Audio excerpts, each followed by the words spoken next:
पिछली क्लास का वीडियो मिल जाएगा आपको, मैसेज कर देगा ग्रुप में मैसेज शेयर करूँगा। बस बस बहुत है, नहीं मिलता तो कुछ भी नहीं मिलता, चला ये दो मैं अपने पास ही रखूँगा। ये कितने लोगों के पास नहीं है प्लानर ऑफ मंथ अप्रैल? हाँ किसी को नहीं दिया जाए।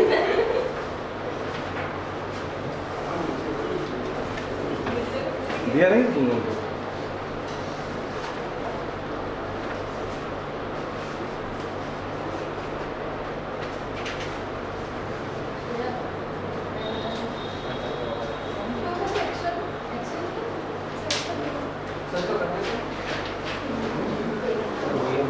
बता रहा हूँ मैं क्या करना है, कुछ ना कुछ यूज तो होगा।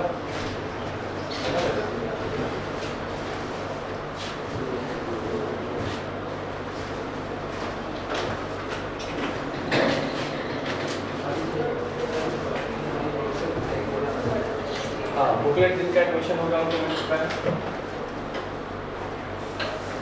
बुकलेट मिल गई है ये वाली,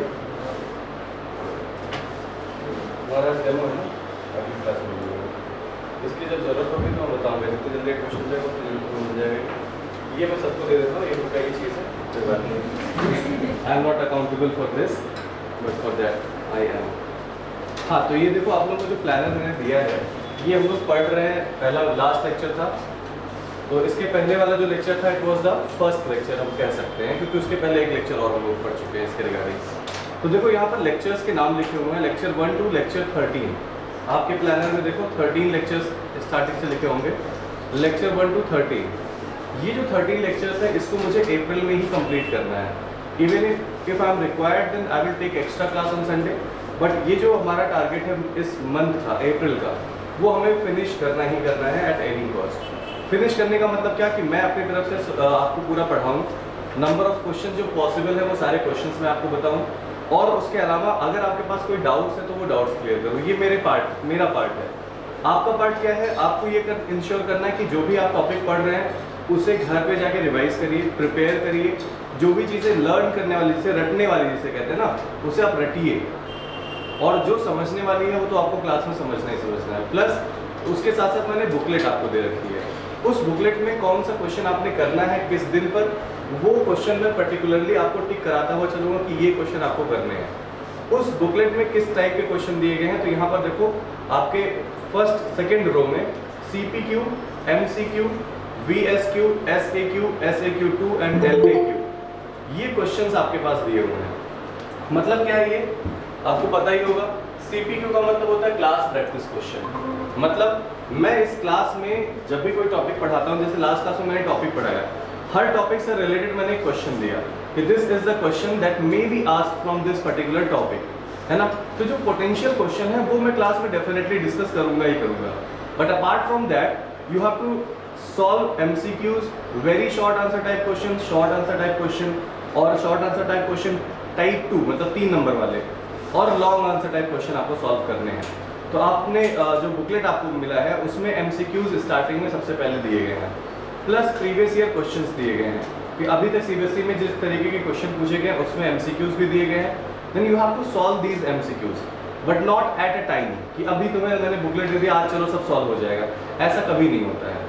उसके लिए क्या करना होगा, हम टॉपिक पढ़ते चलेंगे, मैं बताता चलूँगा इन क्वेश्चंस को आपको सॉल्व करना है। जितने नंबर ऑफ क्वेश्चंस आप सॉल्व करोगे किसी पर्टिकुलर टॉपिक, जैसे लेक्चर 1 में आप CPQ में जाओगे तो अपना पेज पलटोगे तो कम से कम 6 क्वेश्चन आपको देखने को मिलेंगे। 1 is based on Q is equals two plus minus NE, जो कि कोई चार्ज पॉसिबल है या नहीं है, उसको वो चीज़ें बताती हैं। दूसरा 1 कूलम की डेफिनेशन से रिलेटेड एक क्वेश्चन आपके पास हो गया। तीसरा properties of charge, 4 basic properties बताई हैं, तो चारों बेसिक प्रॉपर्टीज के से रिलेटेड क्वेश्चन, जैसे Q1 × Q2 is greater than 0, तो आप बताओ कि उनके बीच में कैसा फोर्स लग रहा है, वो क्वेश्चन मैंने लिखवाया था। तो जितने क्वेश्चंस मैं क्लास में लिखवाऊंगा उसके नंबर्स को यहाँ लिखना CPQ में। जैसे लास्ट क्लास में मैंने मान लो 6 क्वेश्चन लिखा है, यू विल राइट 6 क्वेश्चन। मैंने आपको MCQ में कुछ भी नहीं दिया, जस्ट राइट 0 और डैश छोड़ दो। आपने कोई भी और क्वेश्चन सॉल्व नहीं किया, कोई दिक्कत नहीं है, उसमें डैश आप छोड़ दो। आगे आपने डेट लिख दे कि पिछली डेट में आपने पढ़ी थी। फिर आज जैसे method of charging, second lecture का पार्ट था क्या, method of charging. Method of charging भी हमने 2 मेथड लास्ट क्लास में पढ़े थे, एक मेथड और आज पढ़ेंगे। तो उससे रिलेटेड क्वेश्चन अगर मैंने आज 3 क्वेश्चन कराए हैं तो यू हैव टू राइट 3। कहने का मतलब क्या है कि नंबर ऑफ क्वेश्चन, जब आपको पोटेंशियल क्वेश्चन जितने किए हैं वो लिखे रहेंगे, तो लास्ट में देखो जब लेक्चर हमारा ये कंप्लीट हो जाएगा इस मंथ का, तो आपके पास है सेल्फ असेसमेंट। जिस दिन लेक्चर कंप्लीट होगा उस दिन मैं बोलूँगा कि बेटा now you have to analyse how many questions that I have given you in the class, how many question that you have solved from the booklet and how many doubts you have. तो तुम्हारे पास पूरा list आपके पास होगा और आप ये analyse कर सकते हो कि from this particular chapter how many potential questions, means जिनको आपको प्रिपेयर करना ही करना है, हाउ मेनी क्वेश्चंस जो आपको डाउटफुल लगते हैं, जिसमें आपको दिक्कत होती है, उन क्वेश्चंस को आप एनालाइज कर पाओगे। उसके बाद आप ये देख पाओगे कि पूरे चैप्टर में टोटल नंबर ऑफ क्वेश्चंस आपके पास कितने थे। मान लो 200 क्वेश्चंस हैं। अब आपको ये पता है कि पहला चैप्टर अगर आपने पढ़ा है उसमें से 200 क्वेश्चन आपने सॉल्व किया है, जिसमें से काम के क्वेश्चन 25 हैं, 25 क्वेश्चन। तो आपको ये पता है कि you have done a sufficient exercise, sufficient practice, so that कि हम अगले चैप्टर पे जब मूव करें उससे पहले जो टेस्ट आपका होगा मंथली ऑप्टिमाइजेशन, उस टेस्ट में आप अच्छा परफॉर्म कर सको। इसीलिए 14 लेक्चर नंबर 14 जो है वो एक डाउट सेशन है। उस डाउट सेशन में मैं कुछ क्वेश्चन पूछूंगा, आप अपने डाउट्स लेकर आएंगे जो इस बुकलेट में दिए गए क्वेश्चंस के डाउट्स होंगे। These doubts that I will completely clear and उसके बाद आपका MOT का टेस्ट होगा। तो ये प्रोसेस चलेगा। जैसे ये मंथ कंप्लीट होगा, नेक्स्ट मंथ में पहले लेक्चर में मैं आपको ये प्लानर दे दूंगा फॉर द नेक्स्ट चैप्टर और फॉर नेक्स्ट मंथ, यानी कि मई के लिए। फिर ऐसे जून, जुलाई, अगस्त अंटिल अक्टूबर एंड नवंबर हम लोग पूरा सिलेबस आराम से कंप्लीट करेंगे। तो ये चीज़ आप को प्रॉपर फॉलो करते रहना है हमेशा। और साथ ही साथ आपको ये जो बुकलेट्स मिलेगी, उन बुकलेट्स में केवल और केवल प्रीवियस ईयर क्वेश्चन प्लस जो पोटेंशियल क्वेश्चन मुझे लगता है कि आपको प्रैक्टिस करनी चाहिए, वो क्वेश्चंस में एडेड है। और मैं कहता हूँ कि इतने क्वेश्चन अगर आपने लगा दिए तो they are more than sufficient to prepare any examination, इधर CBSE और ISC। ठीक है, बोर्ड एग्जामिनेशन के लिए इतना सफिशिएंट है।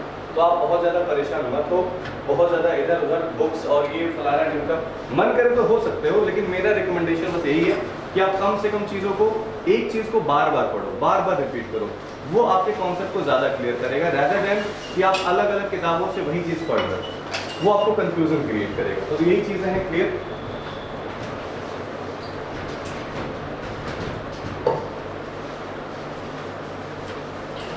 इसको अपने जो नोटबुक आपने बनाई है उसके फ्रंट पेज पे चिपका लेना। एक और बच्चा है उसको दे दो। Okay, so let's start the discussion for today. Afiya, मेरी आवाज आ रही है बेटा तुम्हें? Aafia,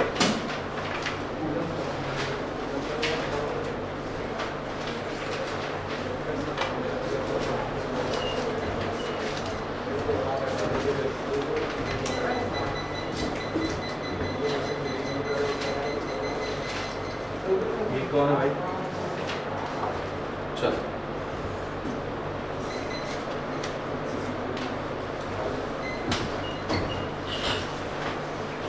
So in last class our discussion was, देखो यहाँ पे क्या क्या चीजें हमने पढ़ी थी। सबसे पहला टॉपिक हमने पढ़ा था क्या, चार्ज के बारे में। ठीक है, चार्ज की डेफिनेशन मैंने बताई, चार्ज के बारे में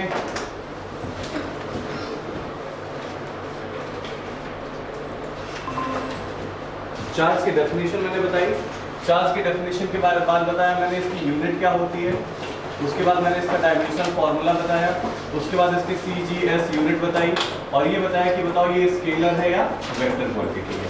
तो इतनी बातें तो हम लोगों ने समझ ली थी। जल्दी से एक बार क्विक रिवीजन करते हैं। What is the definition of charge? Property of any object और matter by virtue of which produces और experiences electric and magnetic effect. दूसरी बात, यूनिट क्या होती है इसकी, एसआई यूनिट कूलम होती है। डायमेंशनल फार्मूला क्या होता है, A × T होता है। सीजीएस यूनिट क्या होती है, ESU, इलेक्ट्रोस्टैटिक यूनिट या फिर स्टैट कूलम कहते हैं। 1 कूलम 1 स्टैट कितने स्टैट कूलम के बराबर होगा बेटा, 3 × 10⁹ है ना। उसके बाद एक ऐसी क्वांटिटी होती है स्केलर क्वांटिटी होती है। ये बातें हम लोगों ने सबसे पहली बात में पढ़ा। फिर दूसरे पार्ट में पढ़ा क्या, व्हाट आर द प्रॉपर्टीज, है ना। हम लोगों ने प्रॉपर्टीज के बारे में पढ़ा, properties of charge. How many properties of charges were there, 4। The first one is fundamental, दूसरा एडिटिविटी, तीसरा क्वांटाइजेशन, Q = +- N × E, और चौथा कंजर्वेशन। ठीक है, कंजर्वेशन यानी कि Q net in any isolated system is always constant. ठीक है, ये 4 प्रॉपर्टीज बेसिकली हम लोगों ने चार्ज के बारे में पढ़ा था। फिर हम कहानी को और आगे बढ़ाए थे, जिसमें हम लोगों ने बात करना शुरू किया था क्या, मेथड ऑफ चार्जिंग। और मेथड ऑफ चार्जिंग में हम लोगों ने डिस्कशन शुरू किया था कि there are basically 3 method. The very first method was conduction. Conduction वाले मेथड में हम लोगों ने बात किया था कि कंडक्शन कब हो सकता है किन्हीं भी दो ऑब्जेक्ट के बीच में, जब कोई मिनिमम एक ऑब्जेक्ट क्या हो, चार्ज हो। अगर एक चार्ज है दूसरा अनचार्ज है तब भी कंडक्शन होगा, दोनों चार्ज है तब भी कंडक्शन हो सकता है। But what is the necessary condition for conduction, the potential difference should be there, है ना। मतलब अगर A और B दो के बीच में अगर मुझे कंडक्शन कराना है ना, तो A और B के बीच में कंडक्शन तभी हो सकता है जब potential of A is not equal to potential of B। Sir potential क्या होता है, उसकी डेफिनेशन मैंने बताया था कि आगे आने वाले लेक्चर्स में बताऊंगा। बस इससे ये समझना है कि जिसके पास पॉजिटिव चार्ज है उसका पोटेंशियल हाई होता है, जिसके पास नेगेटिव चार्ज है उसका पोटेंशियल लो होता है। जो न्यूट्रल है उसका पोटेंशियल पॉजिटिव वाले से कम होगा और नेगेटिव वाले से ज्यादा होगा। मतलब मैंने ये बताया था कि यहाँ पर अगर ये पॉजिटिव है, ये 0 है और ये नेगेटिव है, तो इसका पोटेंशियल इससे ज्यादा और इससे कम होता है ना। तो मैंने बताया कि पोटेंशियल कंडक्शन के लिए कंडीशन क्या थी necessary, the potential difference between two charges must be different, है ना। और ये जो कंडक्शन होगा वो कब तक कंडक्शन होगा, it will continue till the potential of A will not become equal to B। मतलब ये तब तक प्रोसेस कंटिन्यू रहेगा जब तक दोनों का पोटेंशियल बराबर नहीं हो जाता है। इसके बारे में हमने बताया था। अब इस प्रोसेस का इस्तेमाल करके मैंने कहा था कि बताओ कितना कितना चार्ज इन दोनों पर आ जाएगा। तो वहां पर मैंने बताया था for identical, if we have identical spheres means A and B both are identical and we are going to connect them for a sufficient time having charge QA and QB, then after this connection you will have a charge QA dash whose value will be half of sum of total charge initially, and similarly the QB dash will have the same charge. Related to this we had 2 question in discussion, जो कि मैंने एक question यहाँ पर कराया था, एक मैंने आपको होमवर्क दिया था। ठीक है, तो ये क्वेश्चन इससे रिलेटेड आपको एक क्वेश्चन डिस्कस किया था। Then we are coming to the next point और नेक्स्ट मेथड ऑफ चार्जिंग। दूसरे मेथड ऑफ चार्जिंग में मैंने बात की थी किसके बारे में बेटा, मेथड 2 के बारे में, दैट इज कॉल्ड इंडक्शन। क्या बात किया था भाई, इंडक्शन के बारे में बात किया था। Sir induction is a process, electrical induction is a process. What process is this, when any charge object and brought near to any uncharged body, this is uncharged body.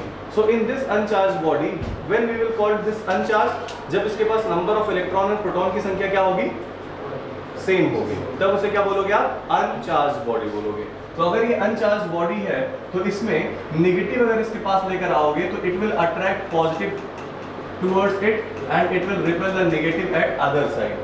This process of attraction and repulsion of these charges is known as basically induction. The object which is going to induce the charge, that is called inducing element. उसे क्या बोलते हैं, inducing element. और अगर इस inducing element के पास charge कितना है, मान लो Q अमाउंट में चार्ज है, तो it will induce some charge here, but in opposite part. तो ये Q induced की वैल्यू क्या होती है, minus of Q 1 - 1 upon K। K के बारे में मैंने बात किया था, जिसे हमने बोला था क्या, it is a dielectric constant, its value varies from 1 to infinite. 1 for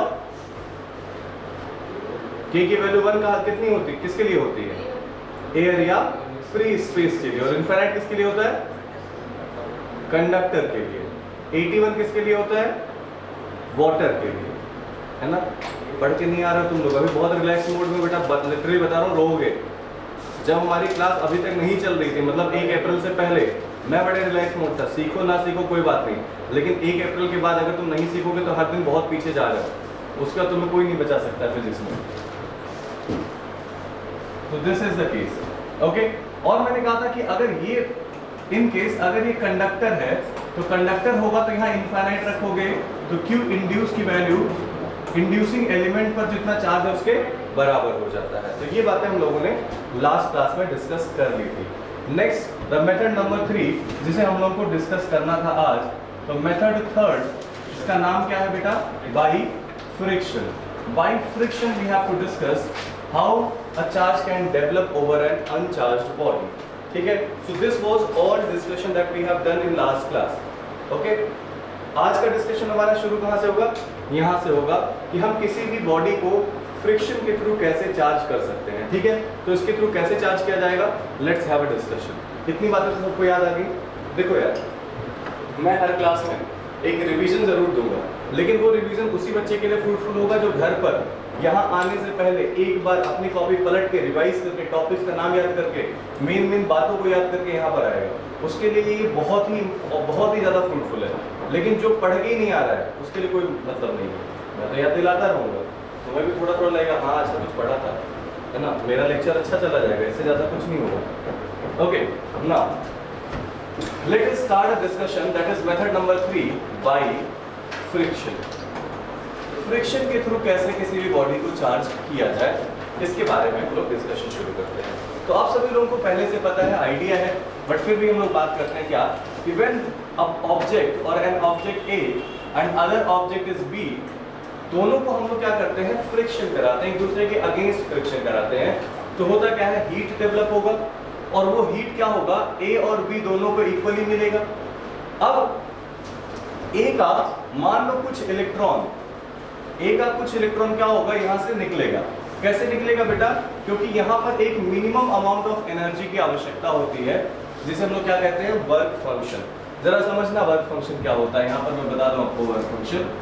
work function is a threshold energy और मिनिमम एनर्जी। जैसे let's have two different situations 1 and 2, है ना। वर्क फंक्शन कौन सी एनर्जी, उसको समझाने की मैं कोशिश कर रहा हूँ, समझना यहाँ पर। आपके पास दो दोस्त है, आपका मतलब दो दोस्त है, एक का नाम है ए आयाराम, दूसरा का नाम है जी गयाराम। ठीक है, दो दोस्त हैं, ए भी कोई भी हो सकता है ना। अब दोनों के साथ सिचुएशन ये है कि इसके पापा जी जो हैं वो इनके घर पर है और यहाँ पर मम्मी है, ठीक, और ये तुम हो। अब तुम्हें ऑफर करना है दोनों को, क्या कि यार दोस्त एक काम करो, मैं तुम्हें बाहर लेकर जाना चाहता हूँ, चलो घूमने चलते हैं, जो कहोगे वो खिलाऊंगा, जहां कहोगे वहां टहलाऊंगा, फुल टू ऑफर है मेरी तरफ से। ठीक है, दोनों को तुमने सेम ऑफर दिया। ठीक, पॉसिबिलिटी किसकी है घर से ज्यादा आने की? दिस इज द स्ट्रिक्ट पापा एंड वेरी लीनियंट मम्मी। हाँ, गयाराम कहेंगे भाई चल यार तुरंत निकलते हैं। इसको दिक्कत होगी, क्यों? Because it has some high restriction over him. पता है कि अगर बाहर निकलेंगे तो कूटे जाएंगे, तो हम नहीं निकलेंगे। ठीक है, मम्मी को तो मना ही लेते हैं किसी तरीके से। कहने का मतलब क्या है कि this is the boundary of this G, इसकी बाउंड्री है, और इस बाउंड्री से इसको बाहर लाने के लिए तुम्हें कुछ ना कुछ लालच देनी पड़ेगी। तुम कहो कि भाई यार बाहर आओ, तुम जरा कुछ खर्चा वर्चा करो, तो वो पहले ही नहीं आएगा, वो क्यों खर्चा करेगा? तुम्हें करना पड़ेगा। तो you have to provide something, और वो समथिंग क्या है? Heat energy. That heat that you have given, किसने दिया? इसका नाम है फ्रिक्शन। इसका नाम है क्या? फ्रिक्शन। ये क्या है? ये भी इलेक्ट्रॉन है और ये भी इलेक्ट्रॉन है। ठीक है, दो के दोनों इलेक्ट्रॉन है, लेकिन ये किस टाइप का इलेक्ट्रॉन है? ये ए का इलेक्ट्रॉन, और ये किसका इलेक्ट्रॉन है बेटा? बी का। बी ए के साथ क्या है? ए का वर्क फंक्शन मान लो ज्यादा है और बी का वर्क फंक्शन क्या है? कम है ना। मतलब आपने सेम अमाउंट ऑफ हीट दोनों के दिया, लेकिन वर्क फंक्शन कम किसका है? बी का। तो बी वाला इलेक्ट्रॉन पहले यहां से इजेक्ट होगा, जबकि ए वाला इलेक्ट्रॉन बाद में इजेक्ट होगा। बोले यार बात समझ में आ रही है? So the same case is here, when we have a friction between A and B, heat develop हुआ, हीट दोनों को बराबर मिल रहा है, लेकिन ए का इलेक्ट्रॉन मैंने कहा पहले निकल गया। इसका मतलब किसका वर्क फंक्शन कम होगा? किसका वर्क फंक्शन कम होगा बेटा? ए का। तो A has smaller work function than B.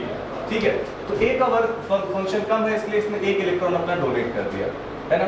एक इलेक्ट्रॉन डोनेट किया, इनिशियली ए भी क्या था, न्यूट्रल था, ए इज न्यूट्रल और बी भी क्या है बेटा, न्यूट्रल है।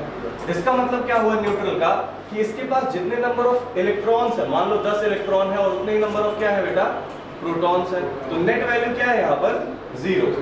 लेकिन अब सोचो एक इलेक्ट्रॉन उसके पास चला गया, तो यहाँ पर एक्स्ट्रा कौन हो गया, पॉजिटिव वाला चार्ज, है ना, तो यहाँ पर प्लस ई चार्ज आ गया।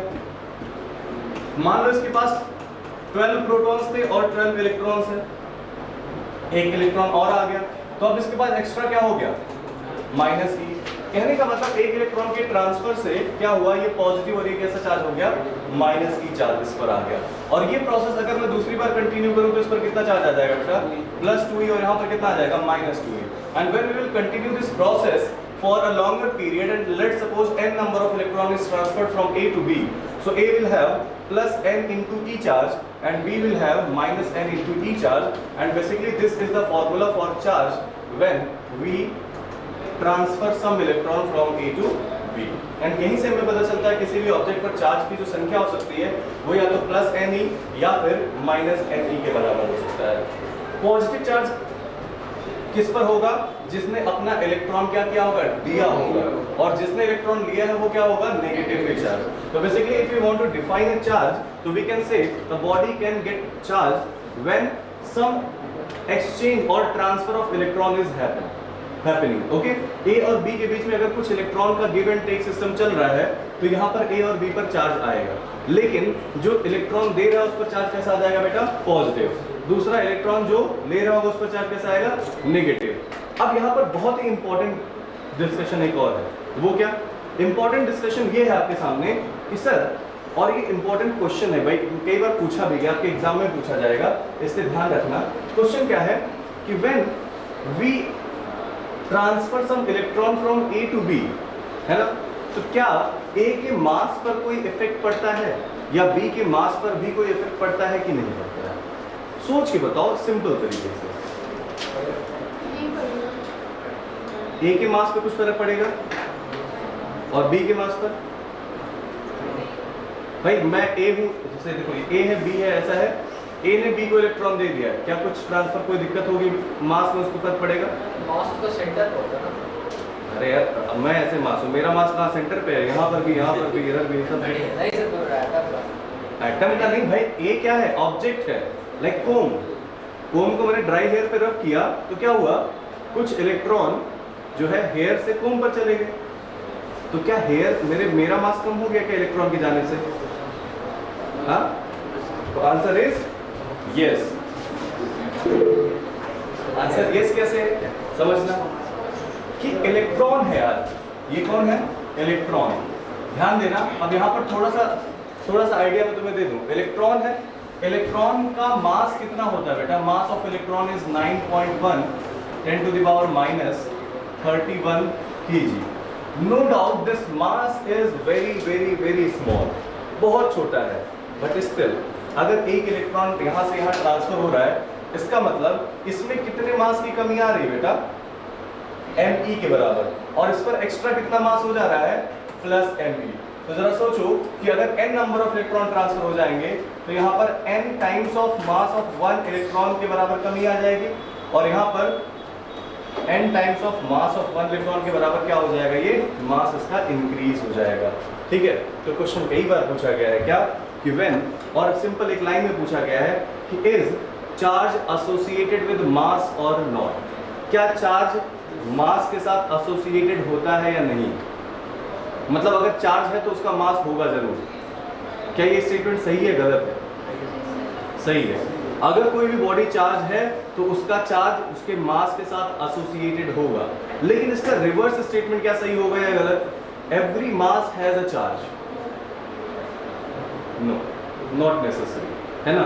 जैसे ये था इनिशियली तो न्यूट्रल था ना, और हम चार्ज बॉडी किसे बोलेंगे, जब उसके पास नंबर ऑफ इलेक्ट्रॉन प्रोटॉन की संख्या में डिसबैलेंस हो, बट बैलेंस तो इनिशियली है, तो हम कह सकते हैं कि क्या किसी बॉडी के पास मास हो सकता है बट नॉट नेसेसरली उसके पास चार्ज हो या वो बॉडी चार्ज हो। लेकिन अगर एक बॉडी चार्ज है तो इसका मतलब है क्या कि उस बॉडी के पास कुछ मास की कमी हुई है या उस बॉडी ने कुछ मास गेन किया है। तो ये बात आपको यहां पर एक स्टेटमेंट लिख सकता हूं क्या कि charge is associated with mass,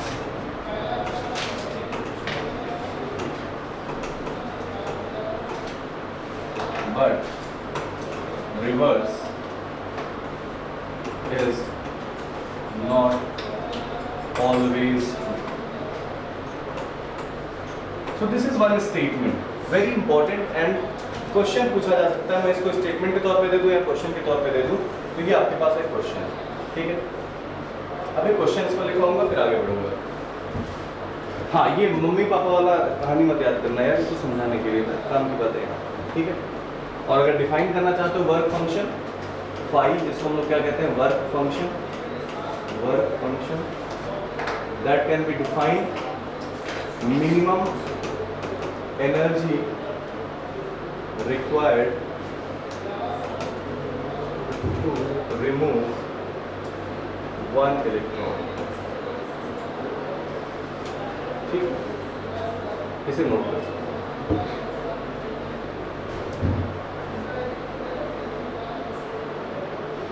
This is the first part.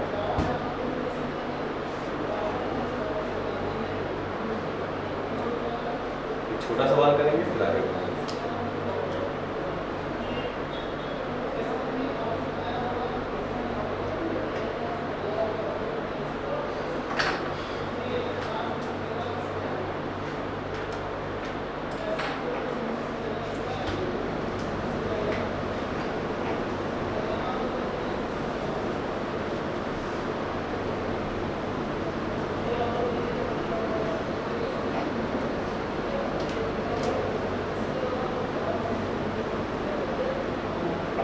तो अगर आपसे कोई कभी पूछे बाय फ्रिक्शन कैसे चार्जिंग होती है, can you explain in language, लिख सकते हो लैंग्वेज में ना? नहीं लिख सकती हो? लेट आओ, हर दिन लेट आती हो क्या?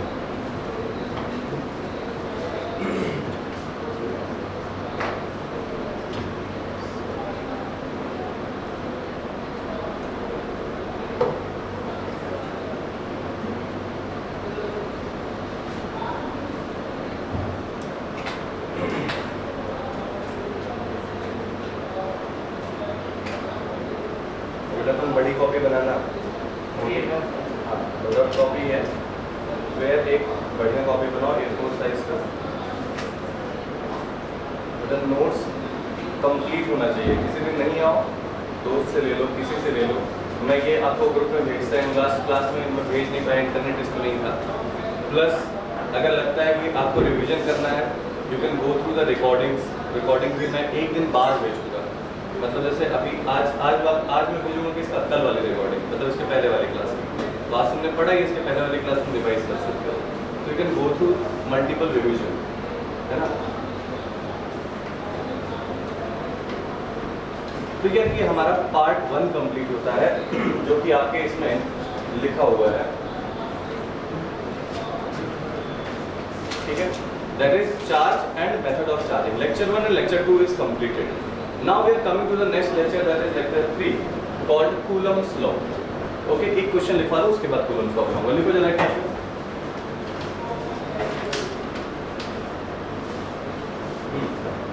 Calculate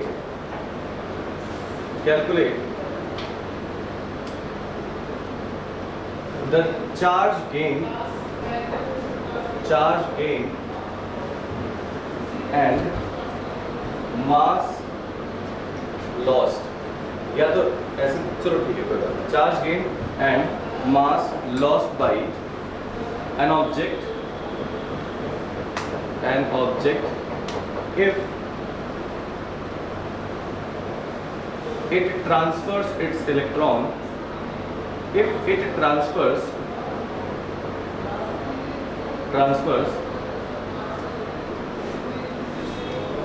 12.5 10 to the power 18 12.5 into 10 to the power 18 electrons to some other body, ठीक है, to some other body। अब देखो ये क्वेश्चन आसान है, बहुत आसान है, ये क्वेश्चन ऑलरेडी कराया जा चुका है। आपको क्या दिया गया है, आपको दिया गया कितने नंबर ऑफ इलेक्ट्रॉन्स ट्रांसफर हो रहे हैं यहाँ से। तो आपको क्या निकालना है, एक ने अपने इलेक्ट्रॉन ट्रांसफर किया तो इस पर कितना चार्ज गेन करेगा, ये प्लस n इंटू ई के बराबर। कितना मास गेन करेगा, मतलब कितना मास लॉस होगा, तो n into mass of 1 electron के बराबर। तो कृपया आप इसे सॉल्व कैसे करेंगे देखें यहाँ पर। आंसर में क्या होगा, टोटल इलेक्ट्रॉन ट्रांसफर्ड कितना हो जाएगा बेटा, n that is 12.5 into 10 to the power 18 electrons. ठीक है, हेंस चार्ज गेन, ठीक है, charge gain plus n into n की वैल्यू कितनी है बेटा, 12.5 10 टू द पावर 18। e की वैल्यू कितनी जल्दी बताओ मुझे, 1 into 10 to the power -1.6 into 10 to power -19।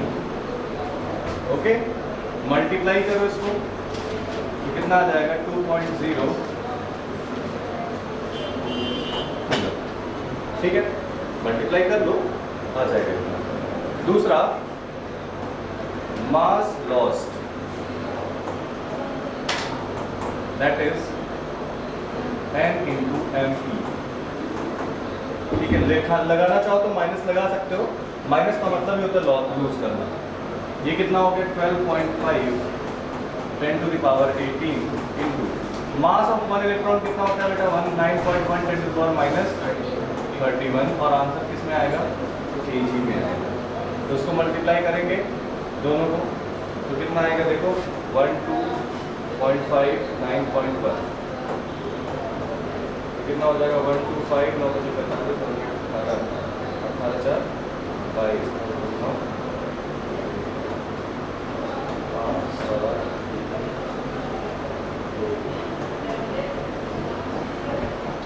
113.75 into 10 to the power, इनके बेस सेम है तो पावर क्या हो जाएगा, ऐड हो जाएगा। तो 18 माइनस 31 कितना आएगा, -13। और इसमें डेसिमल को हम इधर शिफ्ट कर दें यहाँ पर तो कितना हो जाएगा, 1.1375 10 to the power -11 kg। This is your answer. ठीक है, प्लीज नोट कर लो। आज मैंने कौन सा कितना क्वेश्चन करा दिया, 2 क्वेश्चन बता दिया, 2 पोटेंशियल क्वेश्चन आपको बताया। पहला, मास लॉस होगा या नहीं होगा, और होगा तो कितना होगा। तो ये 2 क्वेश्चन आपको मैंने बताया, दिस इज इंपॉर्टेंट क्वेश्चन। आप CPQ में जब शाम को भी एनालाइज करवाऊंगा, कितने नंबर ऑफ क्वेश्चन लिखोगे, अभी तो 1 हो चुका है, आगे कितने होंगे वो मैं बताते चलूंगा। ठीक है, जल्दी से आगे बढ़ो। लॉस मैंने पहले लिख दिया। देखो 2 ही चीजें होती है, या तो लॉस लिखो या तो माइनस लगाओ। Minus is symbolic representation, loss जो है वर्बल रिप्रेजेंटेशन है।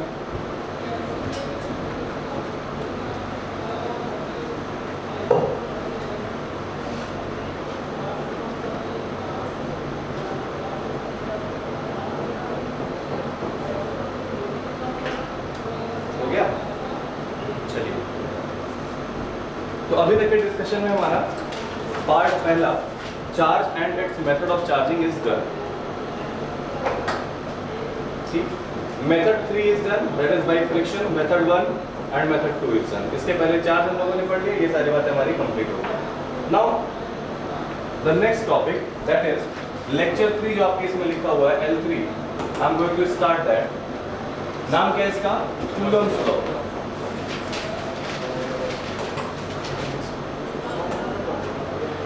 तो देखो Coulomb's law स्पेशली किसके बारे में बात करता है, पॉइंट चार्जेस के बीच लगने वाले अट्रैक्शन या रिपल्शन फोर्स के बारे में बात करता है। ठीक है, आप सभी लोगों को पता है कि अगर कोई भी 2 चार्ज बॉडीज हैं तो वो एक दूसरे को या तो अट्रैक्ट करेंगे या फिर रिपेल करेंगे। ये बात तो आपको पहले फंडामेंटल प्रॉपर्टीज में पता चल चुका है।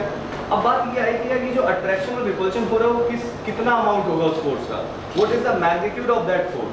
अब ये बातें सब सारे साइंटिस्ट के बीच में चल रही थी, तो कौन आया, कूलम, है ना। तो ये आए सामने, सबके सामने, और उन्होंने कहा कि रुको मैं बताता हूँ, मेरा नाम है शक्तिमान, और यहाँ पर जो चार्ज रखा हुआ है इसका नाम अगर Q1 रख दूँ, और इससे कुछ दूरी पर, कुछ दूरी का मतलब क्या, डिस्टेंस r मान लिया जाए और यहाँ पर दूसरा चार्ज रख दिया जाए, तो इन दोनों चार्जेस के बीच में जो इलेक्ट्रोस्टैटिक फोर्स लगेगा, that electrostatic force is actually, अगर ये दो के दोनों पॉजिटिव हैं या दो के दोनों नेगेटिव हैं, तो that will be a repulsive force. Okay, ये दोनों रिपल्सिव होंगे। अगर एक पॉजिटिव दूसरा नेगेटिव, तो वो क्या होंगे? Force of attraction. तो whatever the force is acting over 1 and 2, तो इसे कहेंगे force acting at 1 due to 2, और इसको क्या बोलेंगे? Force at 2 due to 1। और अगर मैं इसको वेक्टर लगा दूं तो इसका डायरेक्शन बैकवर्ड में है, इसका डायरेक्शन किधर है? फॉरवर्ड। तो पहली चीज तो ये जो फोर्स लगेगा इलेक्ट्रोस्टैटिक फोर्स, वो क्या होगा? एक्शन रिएक्शन फोर्स होगा, है ना? ये बात मैंने लास्ट क्लास में बताई थी, एक्शन रिएक्शन फोर्स होगा। और उन्होंने कहा कि ये जो फोर्स का मैग्नीट्यूड है F, the magnitude of the force F, इसके बारे में मैं बताएगा। क्या बताएगा भाई? उन्होंने कहा कि जो फोर्स इनके बीच में लग रहा है उसका मैग्नीट्यूड जो है, it is directly proportional to the factor और मल्टीप्लिकेशन ऑफ चार्जेस। मतलब दोनों चार्ज जिनके बीच में ये फोर्स आप बताना चाह रहे हो, वो उनके मल्टीप्लिकेशन के डायरेक्टली प्रोपोर्शनल होता है। बहुत बढ़िया। और क्या होता है भाई? उन्होंने कहा it is also follow the inverse proportion law. क्या मतलब होता है? It is inversely proportional to the square of distance between these two charges. This is equation number 1। कभी आपसे डायरेक्टली कोई पूछे कि क्या बताओ ये इनवर्स स्क्वायर प्रोपोर्शन को फॉलो करता है कि नहीं करता है, तो yes, this is called inverse square proportion. Inverse square proportion, remember this fact. तो इन दोनों बातों को किसने बताया? कूलम्ब साहब ने बताया। फिर अगर इन दोनों को हम लोग एक साथ मिला देते हैं तो क्या हो जाएगा? We can say sir F is equal to proportionality हटेगी तो कोई कांस्टेंट आएगा, उस कांस्टेंट को स्मॉल k से रिप्रेजेंट किया मैंने, और यहाँ पर क्या लिखा? Q1 Q2 upon R square. लोगों ने पूछा ये k क्या है, तो कूलम्ब साहब ने बताया धैर्य रखो थोड़ा सा। क्या k की वैल्यू आई कितनी? 1/4 pi epsilon naught into Q1 Q2 upon R square. फिर मैं लिखने की कोशिश ना करें बिल्कुल भी, यहाँ पर ध्यान दें और याद करने की कोशिश करें। F is equal to 1/4 pi epsilon naught Q1 Q2 upon R square. फिर लोगों ने कहा ये क्या लेकर आ गए तुम, इसकी वैल्यू कुछ बताओगे? उन्होंने कहा जस्ट वेट एंड वॉच। क्या इसकी वैल्यू होती है? 1/4 पाई एप्सिलॉन नॉट की 9 × 10⁹ लोगों ने कहा चलो ये बात तो सही है तुम्हारी कि तुमने वैल्यू बता दी, बट इसकी यूनिट क्या होगी? तुमने कहा बड़ा आसान है। कैसे? इसकी यूनिट क्या होगी? न्यूटन। इसका यूनिट तुम्हें निकालना है तो इसको इधर भेजोगे तो न्यूटन इनटू मीटर स्क्वायर पर कूलम स्क्वायर, तो the unit is newton metre square पर कूलम स्क्वायर। अगेन लोगों के क्वेश्चन कहाँ खत्म होते हैं, है ना? ये जालिम दुनिया तुम्हें छोड़ेगी थोड़ी ना, पूछेगी ये क्या है, ये ऐसा क्या बनाए हो? तो कोई कहेगा E है, कोई कहेगा एप्सिलॉन नॉट है, तो कुछ भी कर दो। इसको एप्सिलॉन बोलते हैं, ठीक है, और नॉट उसके आगे लगाया है, ठीक है। और इसको अंग्रेजी में क्या बोलते हैं बेटा? Permittivity of free space, permittivity of free space, ठीक है। This is called permittivity of free space, है ना? ये क्या होता है अभी भी जानना जरूरी है। परमिटिविटी का मतलब क्या होता है कि कोई भी मीडियम, जैसे एयर है, तो एयर की परमिटिविटी सबसे कम होती है, यानी कि फ्री स्पेस की परमिटिविटी सबसे कम होती है, उससे ज़्यादा अलग अलग मीडियम की होगी। तो जैसे k की वैल्यू है, वैसा ही उसी को रिप्रेजेंट करने का ये भी तरीका है कि कोई भी मीडियम कितना इजीली चार्ज इंड्यूस कर सकता है और कि नहीं, इसके बारे में कौन बताएगा? Permittivity of that particular medium. तो लोगों ने कहा अच्छा इसका वैल्यू भी बता दो फिर। तो इसकी वैल्यू जो होती है, उसकी वैल्यू क्या होती है बेटा? 8 × 8 10⁻⁻12। ओके, अच्छा, तो अगर इसकी वैल्यू आपको पता चल गई तो इसकी यूनिट भी पता चलनी चाहिए। एप्सिलॉन नॉट की यूनिट क्या होगी? इस यूनिट का उल्टा, है ना? तो यूनिट ऑफ परमिटिविटी क्या हो जाएगा? Unit of permittivity that is coulomb square पर न्यूटन पर मीटर स्क्वायर। सो इसका मतलब इसका डायमेंशनल फॉर्मूला भी इंपॉर्टेंट हो जाएगा। Yes, very important, dimensional formula. This formula is very important and this is your homework. You have to calculate or derive this dimensional formula. Why it is important? Because this is or this can be directly asked in your examination. Why? See, coulomb की unit आपको पता है, ठीक है, आपको Newton और metre का भी यूनिट पता है, सबका यूज करके आपको बस याद रखना है कि कैसे निकाला जाएगा। आदित्य कोई तुम्हारी क्लास में पढ़ता है यार? हाँ? आदित्य, ए आदित्य अपनी शक्ल दिखाओ। हाँ, तो ये बात समझ में आ रही कि नहीं आ रही? मतलब लॉ कौन सा है सर? लॉ तो यही है, उसके आगे कहानी क्या है? लोग क्वेश्चन करते गए, वो जवाब देते गए। अब एक और क्वेश्चन सामने आया, क्या? अच्छा ये बताओ, ये जो दोनों चार्जेस हैं वो किस जगह पर रखे हुए हैं? तो ऑब्वियस सी बात है, एयर में रखे हुए हैं या फ्री स्पेस में रखे हैं। क्यों भैया? क्योंकि यहाँ पर तुमने कौन सा यूनिट यूज किया है? एप्सिलॉन नॉट, फ्री स्पेस की बात तुमने करी है। अच्छा, तो ये बात। इसके आगे बस एक सवाल का और जवाब दे दो, बाकी मैं तुम्हें फ्री कर दूंगा। क्या? द क्वेश्चन इज कि अगर यही दो के दोनों charge C Q1 and Q2 को मैं किसी मीडियम में रख देता, किसी मीडियम में रख देता, तो मीडियम में रख देता जैसे कैसा? कौन सा medium? Let's suppose water is a medium, है ना? तो वाटर में रख दोगे तो ये फॉर्मूला क्या बन जाएगा? तो formula F is equals to 1/4 pi, यहाँ पर एप्सिलॉन मीडियम लगा दो और क्या होगा भाई? यहाँ एप्सिलॉन नॉट लगाया है, यहाँ क्या लगा दो? Epsilon medium, means permittivity of that particular medium जिसमें आपने चार्ज को रखा है, और इनटू क्या कर दो? Q1 Q2 upon R square. तो न्यूटन ने कहा ये फॉर्मूला ले लो, लोगों ने कहा ठीक है, नाउ आई एम ठीक है। तो ये कहानी यहाँ तक रोक देते हैं और पॉज करते हैं। क्यों? क्योंकि इसके आगे इसका डिस्कशन थोड़ा ब्रॉड है, उसको मैं करूंगा, बट उससे पहले कुछ चीज़ों को लिखवा देता हूँ। जल्दी से नोट करिए Coulomb's law, Coulomb's law. Coulomb's law statement लिखेंगे। हाँ, देखो statement, when two charges are placed in or are placed at a distance, when two charges are placed at some distance, when two charges placed at some distance, they apply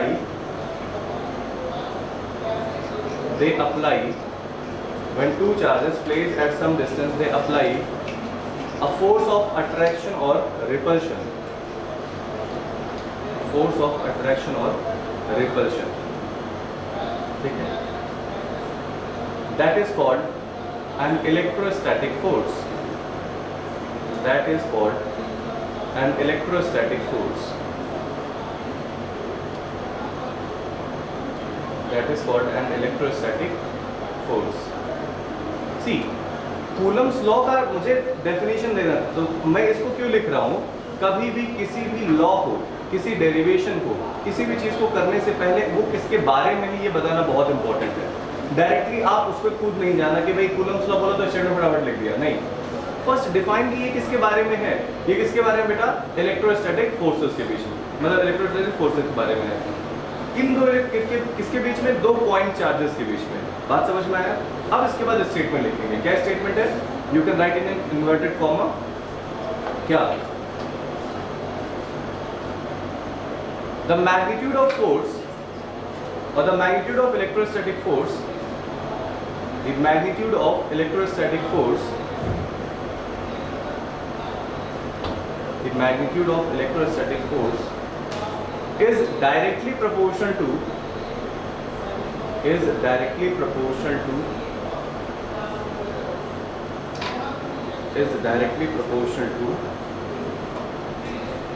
the multiplication of both charges,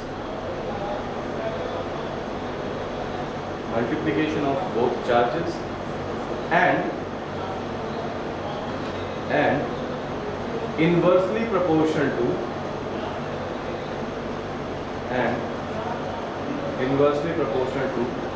the square of distance between them, inversely proportional to the square of distance between them.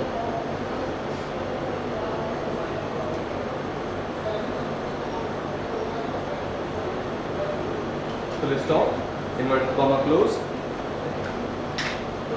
Draw this diagram. Side right side में इस diagram को draw करेंगे। Right side में आप इधर, अरे बेटा ये डायग्राम ड्रॉ करेंगे और उसके नीचे ये दो statement, first and second statement लिखेंगे और इन दोनों स्टेटमेंट को यहाँ पर मिला देंगे और ये आ जाएगा।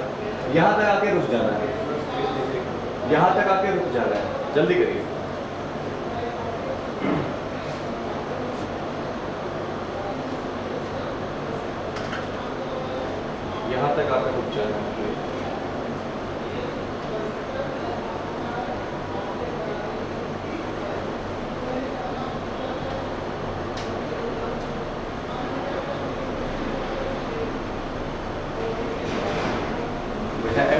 Q1 नहीं है, बहुत मालूम है मैं तुम्हें।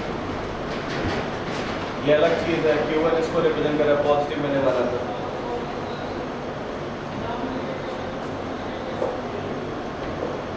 ये वही की है, ठीक है, नकल करो अक्ल से यार, मतलब पढ़ाया हूँ मैं कुछ तुम्हें।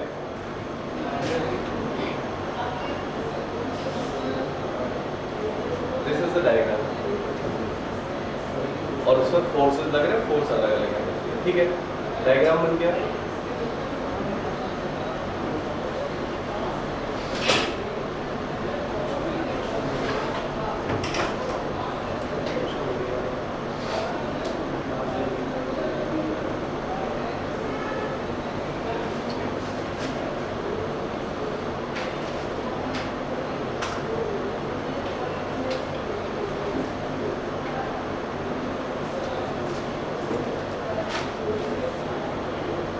कौन कोई इंजीनियरिंग करने वाला है इससे 12th के बाद, 12वीं के बाद? 2 और कोई 3 4।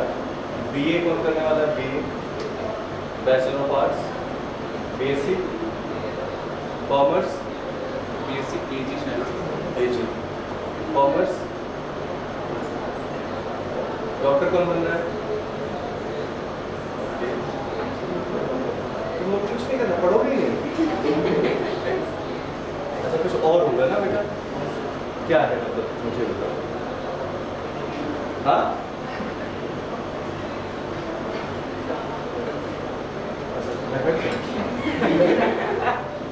तुम बताओ तुम्हें बनना क्या, लिखो जिसको लिखना है। क्या ये इतना भी मुश्किल ऐसा लग रहा है कि बड़े होकर बस एक ही काम करना है, इसको पापा बनना है। क्या बनोगे 12वीं के बाद? फिर शक्ल देखो इसकी, क्या बनोगे? तो सोचा ही नहीं है। तुम्हें इंजीनियरिंग करनी है ना, तो ऐसे जैसे ये लिखो ना F+Q1, सेम ऐसे टीपना पड़ेगा। तो मुझे असाइनमेंट लिखोगे ना, समझ नहीं आएगा क्या चल रहा है, बस ऐसा बना। मतलब कुछ भी अगर उन्होंने कुछ ऐसे ऐसे KNU ऐसा कुछ लिखा हो तो तुम भी ऐसे ही बनाओगे, ऐसे KNU ऐसे ही छापते हैं एज इट इज, है ना, क्योंकि वहाँ समझ तो ऐसे कुछ नहीं आता है। तो 12वीं तक समझ के पढ़ लो, उसके बाद बिना समझ के पढ़ना है, ठीक है। तो टेंशन वेंशन ना लो, आराम से पढ़ो इसको। ये बेटा लिख लिया इसको, ठीक, यहाँ तक हो गया। उसके नीचे लिखेंगे वेयर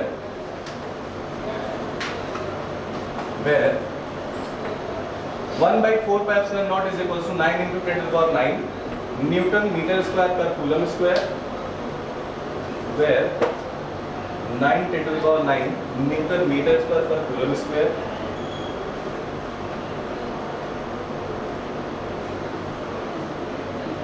ठीक, एंड नीचे and this epsilon naught is permittivity of free space, permittivity of free space, this permittivity of free space। इसकी वैल्यू कितनी होती है? 8.85 × 10⁻12, 8.85 × 10⁻12। सही वैल्यू करती हूँ उसको मीडियम टू हाँ, मीडियम टू मीडियम वेरी करेगा, वही मैं आपको पढ़ाने वाला हूँ। बस 2 मिनट मुझे दीजिए और इसकी यूनिट लिख लीजिए, डायमेंशनल फॉर्मूला आप लिख लीजिए, ठीक है। सॉरी, ये dimensional formula, okay. Unit and dimensional formula is important, ठीक। इतना लिखने के बाद आगे बढ़ेंगे हम लोग। इतना लिख लिया। अब देखो, आपसे कभी भी कोई भी स्टेटमेंट पूछता है कि व्हाट इज कूलम्स लॉ, के एग्जाम में कभी एक क्वेश्चन आ गया, वेरी लेस चांसेस कि आपसे कोई डायरेक्टली पूछे कि वो राइट द स्टेटमेंट और स्टेट द कूलम्स लॉ। बहुत कम चांस है, रेयर चांसेस, मतलब 1% चांस है कि आपसे कोई डायरेक्टली ये क्वेश्चन पूछे। बट अगर आपसे कोई क्वेश्चन पूछता है तो आपको स्टेटमेंट लिखना है, स्टेटमेंट के बाद ये लिखना है, और यहाँ लिखने के बाद आपको ये वैल्यू आपको डिफाइन करनी कि ये है क्या चीज़ है। बिना इसके अगर आपने यहाँ लिख दिया तो आपका मार्क्स नहीं मिलने वाला है। आसान सवाल, मार्क्स नहीं मिलने वाला है, तो इस चीज़ का खास ख्याल रखेंगे, पहली बात। दूसरी बात, अब हम लोग इसको ये पढ़ने से पहले मैं कुछ चीज़ें और बताना चाहता हूँ। क्या? कि ये क्वेश्चन जो मैंने कहा ये पूछा ही नहीं जाएगा, तो पूछा कब जा सकता है, कब इसके चांसेस बढ़ सकते हैं। तो कभी भी ये क्वेश्चन जब पूछा जाएगा तो उसके साथ एडिशनल चीजें, एडिशनल इंफॉर्मेशन आपसे पूछी जा सकती है। क्या? State Coulomb's law and right 3 properties of the electrostatic force. Electrostatic force की 3 प्रॉपर्टीज आप लिखिए, आपसे ये पूछा जा सकता है। या फिर क्वेश्चन क्या पूछा जा सकता है कि state Coulomb's law and compare the electrostatic force with gravitational force. दूसरा ये पूछा जा सकता है। तीसरा ये पूछा जा सकता है क्या? Prove that the electrostatic force is 10 to the power -39 times of gravitational force. आपसे ये प्रूफ करने के लिए पूछा जा सकता है, इसकी प्रूविंग पूछी जा सकती है। Addition, in addition of this, ठीक है, लिखवा रहा हूँ, टेंशन ना लो यार, लिखवाऊंगा मैं, नोट्स पूरा लिखवाऊंगा, तो परेशान मत हो। ये आपसे पूछा जा सकता है, ठीक है। सबसे पहले प्रॉपर्टी समझते हैं, फिर इसको भी हम समझ लेते हैं। आओ हेडिंग डालो, properties of electrostatic force. Properties of electrostatic force. Properties of electrostatic force. The very first property है ना, द फर्स्ट प्रॉपर्टी क्या? Is it a contact force और non contact force? Normal contact. कैसा फोर्स हो गया ये? Non contact force. What is the difference between contact and non contact? Contact force वो होते हैं जो डायरेक्टली किसी फिजिकल कांटेक्ट के होने के बाद लगते हैं, लेकिन अगर कोई फिजिकल कांटेक्ट नहीं है तो उसे क्या कहते हैं? Non contact force. जैसे जादू हो रहा है, ठीक है, मतलब इन दोनों चार्जेस के बीच में कोई डायरेक्ट कांटेक्ट नहीं है, थप्पड़ लगेगा तो डायरेक्ट कांटेक्ट होगा बेटा, इसके और तुम्हारे गाल के बीच में, तब तुम्हें फोर्स महसूस होगा, है ना। तो इसे कहते हैं क्या? Non contact. There is no physical contact. The very first you can say property, it is a non contact force. Non contact force, very first. Second, ये नॉन कांटेक्ट फोर्स तो है, उसके साथ साथ क्या ये कंजर्वेटिव है या नॉन कंजर्वेटिव है? तो it is a conservative force. कैसा फोर्स है बेटा? Conservative force. Sir definition of conservative force मैं भूल गया, तो याद रख लो, the work depend on path, ठीक है। थर्ड, दूसरी प्रॉपर्टी होगी थर्ड, क्या? It follows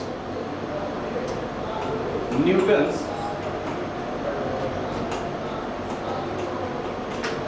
third law, that is action reaction. कैसे? F at 1 due to 2 is equals to minus of F at 2 due to 1। मतलब पहले चार्ज ने दूसरे पर जो फोर्स लगाया उसे अगर मैं एक्शन मानूं तो दूसरे ने पहले पर क्या लगाया? रिएक्शन। तो that is action reaction law. Fourth property, contact force, conservative force, it follows the third law. हाँ जी, में करवाया sir, Newton's third law process की प्रूविंग आ सकती तेज बोलो थोड़ा सा। है। न्यूटन्स थर्ड लॉ प्रोसेस आपने लिखवाया सर, इसकी प्रूविंग आ सकती है, स्कूल में करवा दिया सर। इसकी प्रूविंग यस पूछी तो नहीं जाती है वैसे, क्योंकि इसको हम प्रूव कब कराते हैं? 11th में, जब हम लोग क्या करते हैं ना, 11th क्लास में हम लोग जब सेंटर ऑफ मास पढ़ते हैं तो इसकी प्रूविंग कराई जाती है, ठीक। प्रूविंग है भी, लेकिन मुझे लगता है रिलेवेंट है, अगर कभी आता है मान लो, क्योंकि मैंने अभी तक जो प्रीवियस क्वेश्चन पेपर देखे उसमें कभी पूछा नहीं है ना, तो इसलिए मैं इसकी प्रूविंग नहीं कराता हूँ। प्रूविंग कराने का बहुत सिंपल तरीका है, इसमें बन जाओ, आराम से हो जाएगा, ठीक है। अभी फिलहाल हम लोग इलेक्ट्रोस्टैटिक फोकस कर रहे हैं, इसलिए इसकी प्रूविंग पर मैं नहीं जा रहा, ठीक। अगला पॉइंट, न्यूटन्स का थर्ड लॉ हो गया। अब इसके बाद क्या ये मीडियम पर डिपेंड करता है? तो ये फोर्स मीडियम पर डिपेंडेंट होता है, तो इट डिपेंड्स ऑन मीडियम।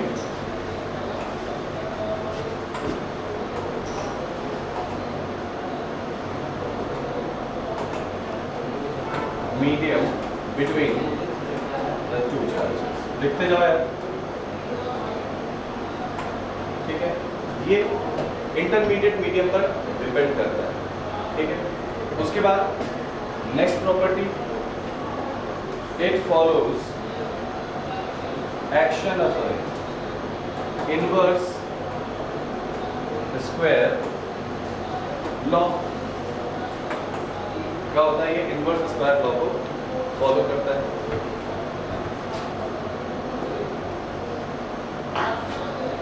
ठीक, अब जरा बात करते हैं ग्रेविटी के बारे में। ठीक है, कभी कंपैरिजन आएगा तो कैसे ग्रेविटी के साथ कंपेयर करोगे? बताओ, ग्रेविटेशनल फोर्स कांटेक्ट है या नॉन कांटेक्ट फोर्स है? नॉन कांटेक्ट फोर्स है। ठीक है, क्योंकि वो भी दो मासेस के बीच में लगता है, जैसे अर्थ और चांद के बीच में फोर्स लगता है ना, gravitational force. But is there any directly contact? No. तो इट इज, मतलब ये प्रॉपर्टी दोनों में कॉमन है। ठीक, अगली बताओ, ये कंजर्वेटिव फोर्स है कि नहीं है? Gravitational force is a conservative force और नॉट? यस। यस, यहाँ से छोड़ दो, वो नीचे जाए चाहे घूम के जाए चाहे जैसे जाए, वॉर्गन डिपेंड नहीं करता, mgh ही होगा यार उसका वॉर्गन। तो ये भी फॉलो करेगा क्या?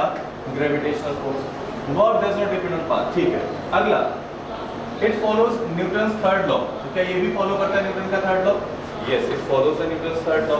उसके बाद it depends on the intermediate medium. तो क्या न्यूटन्स लॉ डिपेंड करता है इंटरमीडिएट मीडियम पे? नहीं, वो इंटरमीडिएट मीडियम पर डिपेंड नहीं करता है। उसके बाद यहाँ पर it follows inverse square law. तो क्या न्यूटन्स लॉ भी, सॉरी ग्रेविटेशनल लॉ भी फॉलो करता है? यस। देखो G m1 m2 by r square. तो देखो यार, ये जो है G तो यूनिवर्सल कांस्टेंट है, यहाँ पर एप्सिलॉन जैसा कोई वैल्यू तो आ नहीं रहा है, तो इसलिए ये इंटरमीडिएट मीडियम पे डिपेंड नहीं कर रहा है। दूसरा, इनवर्स स्क्वायर लॉ को फॉलो कर रहा है। यह बात समझ में आ गई? इसके अलावा कुछ और चीजें अगर देखा जाए तो ये जो है, मैं यहाँ पर लिख दे रहा हूँ 5 ये सेकंड स्ट्रॉन्गेस्ट फोर्स मान सकते हो, सेकंड स्ट्रॉन्गेस्ट फोर्स। ठीक है, क्या है ये? सेकंड स्ट्रॉन्गेस्ट का मतलब सबसे ज्यादा स्ट्रॉन्ग फोर्स कौन है? Nuclear force. उसके बाद कौन स्ट्रॉन्ग है बेटा? आपका इलेक्ट्रोस्टैटिक फोर्स। ठीक है, सेवेंथ प्रॉपर्टी, ये कैसा फोर्स है? Central force. सेंट्रल फोर्स का मतलब क्या? When a force is acting between centre to centre, तो उसे क्या बोलते हैं? Central force. ओके, तो हम कह सकते हैं क्या? Yes, gravitational force is also a central force, but वो जो है फोर्थ स्ट्रॉन्गेस्ट फोर्स है। ठीक है, कौन? ग्रेविटेशनल। समझ में आ रही है? तो इस तरीके से हम लोग कह सकते हैं क्या कि बेसिक डिफरेंसेस इनके बीच में है। एक और पॉइंट, 8वां पॉइंट क्या लिख सकते हैं? 8वां पॉइंट ये लिख सकते हैं क्या? Force of gravity is 10 to the power 39 minus 39 times of force of electrostatic. ठीक है, ग्रेविटेशनल फोर्स इलेक्ट्रोस्टैटिक फोर्स के 1/10 to the power 39 टाइम्स होता है। ठीक है, ये होता है क्या? Gravitational force. ये भी डिफरेंस आप लिख सकते हो। These are the differences that you should remember. 3 चीजें आपसे मतलब 3 प्रॉपर्टीज में से पूछी जा सकती हैं, but you have to write the difference. The first difference here, the second difference is here. Sorry, ठीक है।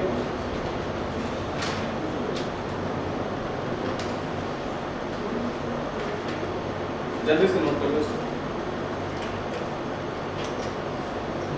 देखिए बेटा, हो गया ना? आगे बढ़ते हैं। अब ग्रेविटेशन के साथ लिख दिया कैसे? ये जो मैं टिक किया हूँ बेटा, ये क्या है?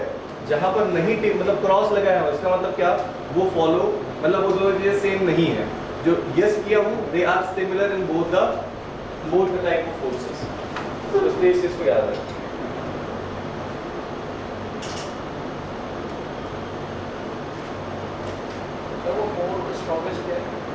फोर्स स्ट्रॉन्गेस्ट फोर्स, सबसे ज्यादा nuclear, then electrostatic, then magnetic, then gravitational. तो ग्रेविटेशनल फोर्स क्या है? इन चारों में 4th पोजीशन पर आता है स्ट्रॉन्ग स्ट्रेंथ के मामले में। ठीक है, तो आप सभी लोग के पास बुकलेट है? जल्दी से क्वेश्चन नंबर 1 देखिए और उसका आंसर देखिए क्या होना चाहिए। MCQ सबसे फ्रंट पेज पर ही पहला क्वेश्चन है।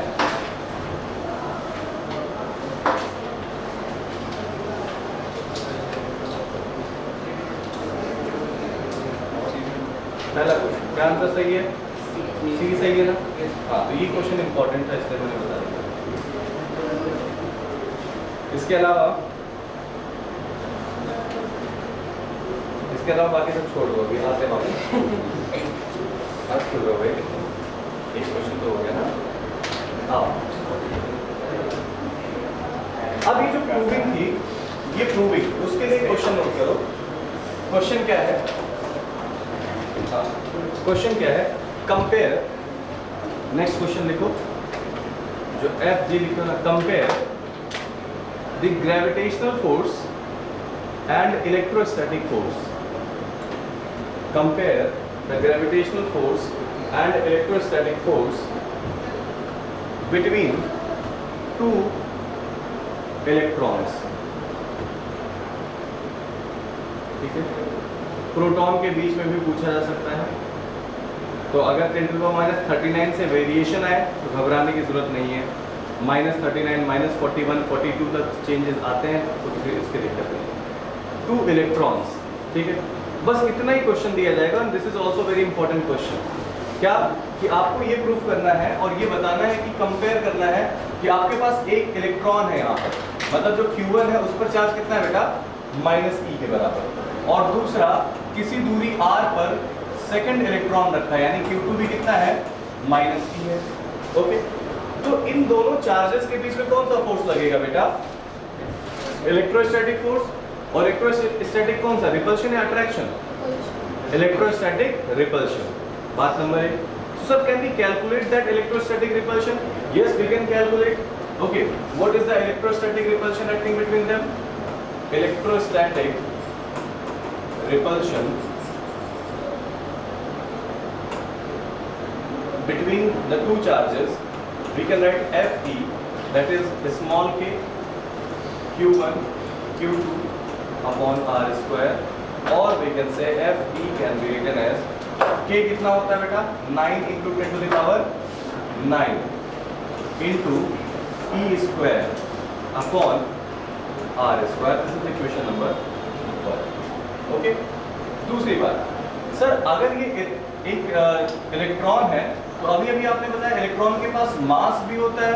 मैंने कहा बिल्कुल सही बात है। If there are 2 electrons then definitely they have some masses, and if they have some mass, so due to the property of mass they will apply a gravitational force on each other or not?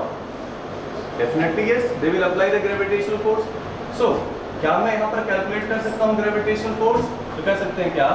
Due to its mass, the gravitational force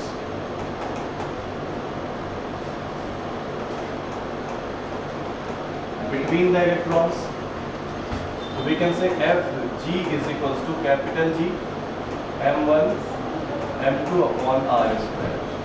So Fg can be written as, G की value कौन बताएगा? 6.67 10 to the minus 11। Masses क्या होते हैं बेटा? me है तो me square कर देते हैं upon r square, equation number 2। ठीक है, we have to compare. Compare का मतलब क्या? You can take the ratio. Okay, so by second divided by first, आपको क्या मिल जाएगा बेटा? Fg upon Fe is equals to r square cancel out हो जाएगा, तो Fg में क्या बचेगा? 6.67 10 to the power minus 11 into Me की वैल्यू कितनी होगी बेटा? 9.1 10 to the power minus 31 kg का होल स्क्वायर डिवाइडेड बाय ये पूरी वैल्यू, ये कितनी आ जाएगी? 9 into 10 to the power 9 into E की वैल्यू कितनी होती है? 1.6 10 to the power minus 19 का whole square. So you can get the value of Fg upon Fe, that is, when you will simplify this, you will get some numerical value like 6.67 into 9.1 into 9.1 divided by 9 into 1.6 into 1.6. See, these are the numerical values. But when we talk about the exponential, यहाँ पर कितना है बेटा? 10 to the power minus 11। यहाँ पर कितना आ जाएगा? minus 31 into 2। बोलो, ये स्क्वायर हो जाएगा 60 डिवाइडेड बाई ये कितना हो जाएगा? 10 to the power 9 minus 19 into 2.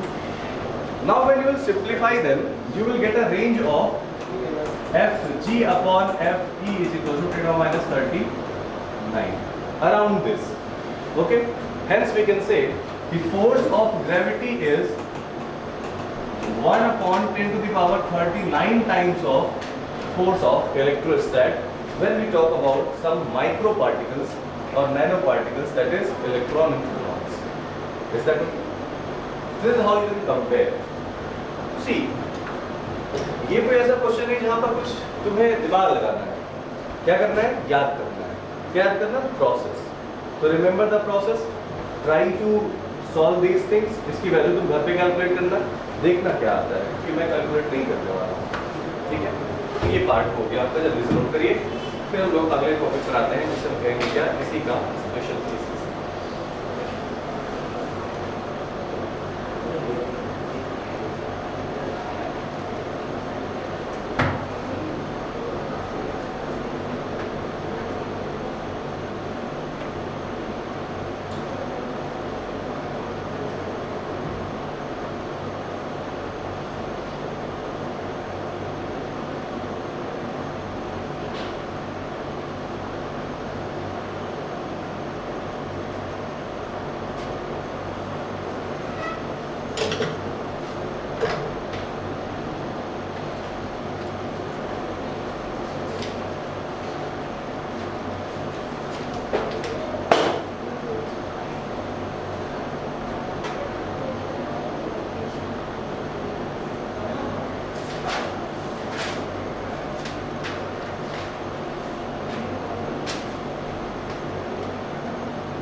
Okay बेटा,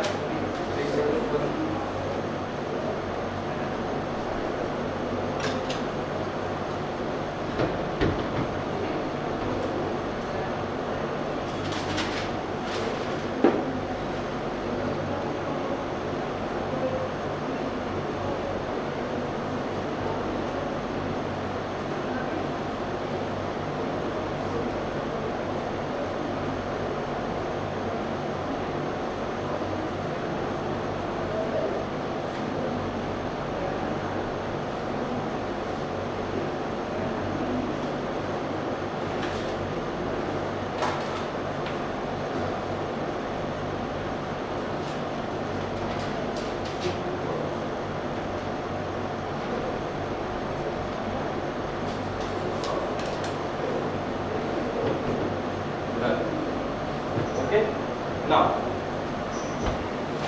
बाकी चीजें तो घर पे करना है. अगली बात, अब देखो नेक्स्ट, अब हम लोग कूलम्स लॉ को पढ़ चुके कि व्हाट इज कूलम्स लॉ, है ना, उसका स्टेटमेंट क्या है, उसका फॉर्मूला क्या है. अब किसी कूलम्स लॉ से जो टाइप्स ऑफ क्वेश्चंस पूछे जाते हैं, अलग अलग टाइप के क्वेश्चंस बनते हैं. ठीक है, तो we will discuss about the types of question of Coulomb's law. ठीक है, पहला, अगर मैं टाइप्स के बारे में बात करता हूँ कि कौन कौन से टाइप के क्वेश्चन पूछे जाते हैं, तो मैं उसमें आऊँगा टाइप्स. सी, पहला जो टाइप आ जाएगा वो आ जाएगा क्या, डायरेक्टली रिलेटेड टू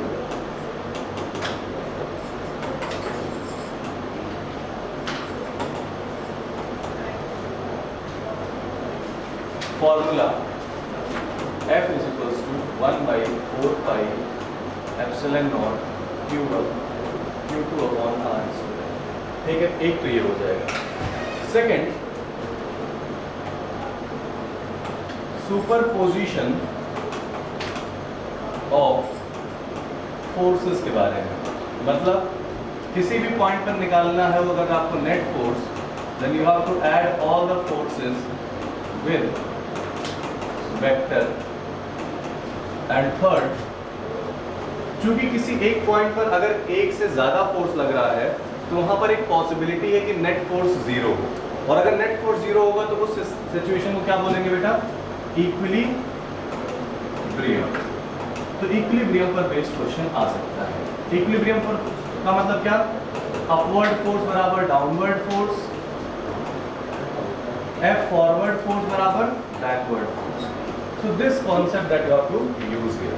ठीक है, तो एक तो डायरेक्टली इस पर बेस्ड क्वेश्चन आएगा, दूसरा इस पर बेस्ड क्वेश्चन आ सकता है, और तीसरा इस कॉन्सेप्ट पर बेस्ड क्वेश्चन आ सकता है। ध्यान से देखना। अब हम लोग क्या करेंगे, वन बाय वन एक एक पार्ट को कंप्लीट करेंगे, क्योंकि 3 अलग अलग टाइप के क्वेश्चन बन सकते हैं। हमारे पास जो पॉसिबिलिटीज है, हम सारी पॉसिबिलिटीज को एक्सप्लोर कर रहे हैं। तो हम लोग सबसे पहले स्टार्ट करेंगे यहाँ पर। तो हेडिंग डालेंगे पहले ऐसे लिख लो, types of question based on this topic, that is 1, 2 and 3। उसके बाद हेडिंग डालेंगे टाइप 1।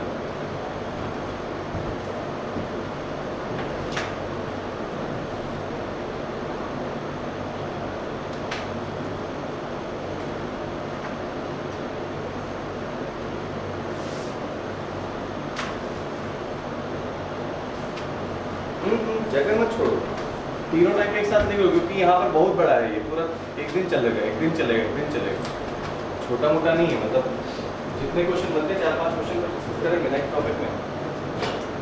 ठीक है, दूसरा सुपरपोजिशन, नेट फोर्स कैसे निकालेंगे? अगर क्वेश्चन बनते हैं, ये थ्योरी भी है, ये मान के चलना सेम ये क्वेश्चन है। अब इसमें क्वेश्चन थ्योरी से रिलेटेड होगा तो थ्योरी भी बताऊंगा और क्वेश्चन भी बताऊंगा। तो पहला लिखना टाइप 1। फर्स्ट लिखोगे टाइप 1। टाइप 1 में क्या होगा? लिखेंगे type 1 question directly related to F is equals to this. ठीक है, उसमें लिखेंगे special case 1। Special case 1 type 1 में पहला टाइप का क्वेश्चन जो बन जाएगा, या स्पेशल केस उसको लिख सकते हैं। तो फर्स्ट स्पेशल केस क्या? Effect of medium. Effect of medium special case में हेडिंग बनाएंगे स्पेशल केस 1, हेडिंग बनाएंगे effect of medium on electrostatic force. Effect of medium on electrostatic force.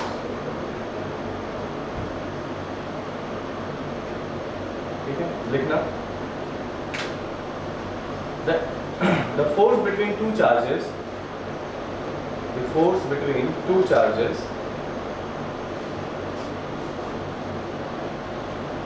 become 1 upon k times 1 upon becomes 1 by k, capital K, 1 upon k times the force in air। कहने का मतलब क्या है? Force reduce हो जाता है। कैसे? जरा आप इसको समझेंगे, इसी में हम लोग डिस्कशन करेंगे।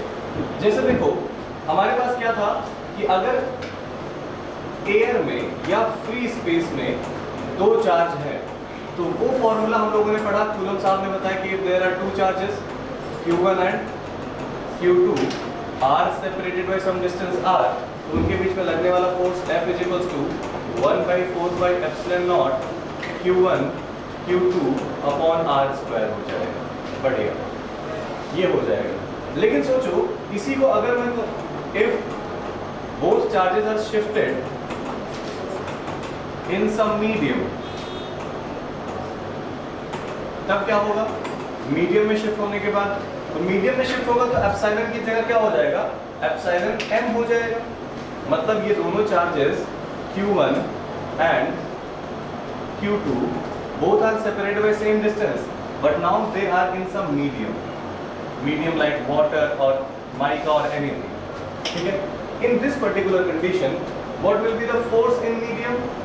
Force in medium can be written as 1/4/ε0 into Q1 Q2 upon r square। Coulomb साहब ने बताया कि भाई देखो कुछ बदलेगा नहीं, बस ये क्या बदल जाएगा? एप्सिलॉन की वैल्यू बदल जाएगी। बट द प्रॉब्लम इज कि सर एप्सिलॉन की वैल्यू कितनी वैल्यूज में याद रखूंगा? तो इसके सॉल्यूशन के लिए क्या बात हुई आगे कि चलो ठीक है, just hold on at equation number 1। चलो एप्सिलॉन नॉट को हम लोग दूसरी तरीके से डिफाइन कर लेते हैं। क्या नाम आया? रिलेटिव तरीके से। जिसे कहते हैं क्या, relative permittivity. Relative permittivity what? The permittivity of any medium with respect to permittivity of free space is called relative permittivity. क्यों? क्योंकि एप्सिलॉन नॉट की वैल्यू कितनी थी? 8.85 10 to the -12। ऐसे सारे मीडियम का कुछ -11 -12 कुछ ऐसे से होता जाएगा, तो क्यों ना मैं उसको एक सिंपल नंबर में कन्वर्ट कर दूं। कैसे? By using a relative term. जैसे रिलेटिव डेंसिटी हम लोग यूज करते थे, density of any medium with respect to the density of water. Similarly, we have the term relative density। और इसी को हम लोग और क्या कहते हैं बेटा? डाई इलेक्ट्रिक कांस्टेंट कहते हैं। तो K क्या कहलाता है आपका? Dielectric constant. वही वाला K है जो 1 - 1/K इंडक्शन में बताया था। और इसे क्या बोलते हैं बेटा? Relative permittivity. ठीक है, ओके। कभी भी रिलेटिव परमिटिविटी डिफाइन करने के लिए आए तो क्या बोलोगे? एप्सिलॉन नॉट डिफाइन कर लो, ले जाओगे। ठीक, तो यहां से मैं क्या कह सकता हूं कि सोचो इस इक्वेशन से epsilon m can be written as epsilon naught into k। This is equation number 2। तो from equation first and second can we say fm is 1/4 pi epsilon naught into k और q1 q2 upon r square। This is the actual formula for Coulomb's law। Actual का मतलब क्या हुआ? किसी भी medium के लिए आप इसे इस्तेमाल कर सकते हो। क्यों? क्योंकि the value of k is vary from 1 to infinite। 1 किसके लिए होता है बेटा? For air या free space। और ये किसके लिए होता है? For conductor। और यही बीच में आता क्या? 81। ऐसे बहुत सारे मीडियम है, लेकिन 81 एक नंबर ऐसे याद है तो याद रखना, दैट इज फॉर वाटर। ठीक है, तो सोचो एयर के लिए 1 है k की वैल्यू, तो k की वैल्यू अगर यहाँ 1 रख दिया जाए तो ये फॉर्मूला किसके लिए बन जाएगा? एयर के लिए बन जाएगा। समझ में आ रही बात? तो मैं यहाँ पर बोल सकता हूँ क्या? Hence this is equation number 3 for air if we write F air that is 1/4 pi epsilon naught Q1 Q2 by R square। अगर दोनों को कंपेयर किया जाए तो क्या कह सकता हूँ? Fm can be written as 1/k को बाहर रख लो तो क्या बचेगा? 1/4 pi epsilon Q1 Q2 upon R square। Air वाले बच जाएगी, उसे क्या कह सकते हैं? 1/k into F in air। यही तो स्टेटमेंट मैंने लिखा है, जो भी स्टेटमेंट लिखा है वो स्टेटमेंट ये है ना? तो this is the formula, this is the relation, okay? तो relative लिख लो, this is the effect। Derivation बोल सकते हैं? नहीं, remember the formula। देखो इसे याद रखो, ठीक, और इसे याद रखो, और इसे, ठीक है। छोटा सा एग्जांपल समझा दो फिर आगे बढ़ते हैं। छोटा सा एग्जांपल, जैसे आप सभी लोगों को पता है कि sodium chloride NaCl both are in solid state when it is placed in air, but when it is dissolved in water, है ना, तो क्या हो जाता है? Na पॉजिटिव और Cl नेगेटिव, मतलब पॉजिटिव और नेगेटिव आयंस में ये टूट जाता है और इजीली फ्लो करता है। ऐसा क्यों होता है? तो जरा सोचो कि अगर यहाँ पर ये जो NaCl है सॉलिड स्टेट में जब है उस समय क्या है? Na पॉजिटिव और Cl नेगेटिव, दो चार्जेस के बीच में इलेक्ट्रोस्टैटिक फोर्स लग रहा है, and that electrostatic force is actually Fa। But when it is placed in water, तब क्या हो जाएगा? Force in between Na and Cl in water will become 1/81 times of when it was in air. जरा सोचो इसका force कितना कम हो गया? 1/81 टाइम्स कम हो गया। तो इनके बीच लगने वाला फोर्स इतना कम हो गया कि अब ये दोनों फ्री हो गए हैं। ठीक है, तो this is the effect of medium. आपसे कोई पूछे कि अच्छा बताओ किसी भी दो चार्ज को एयर से किसी दूसरे मीडियम में शिफ्ट कर दिया जाए तो बताओ क्या फर्क पड़ेगा? तो simple answer, its force will be reduced by k। Simple, ठीक है।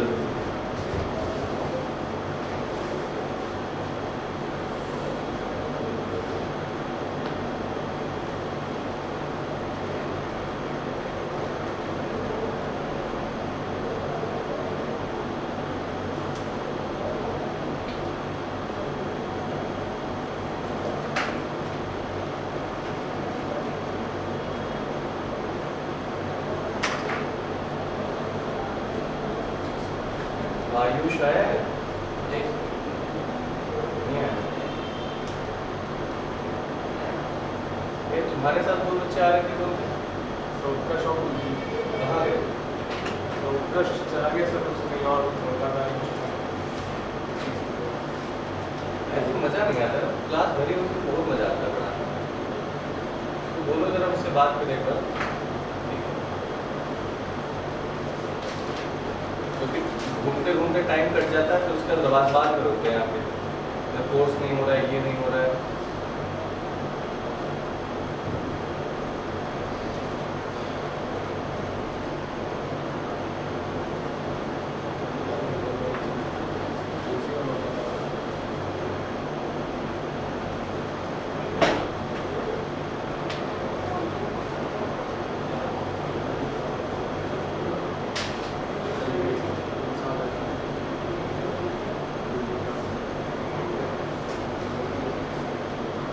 जैसे इतना लिख कर इतना घर जाके एक बार फिर से लिखा दो प्रॉपर रफ में लिखो, फिर रिवाइज करो।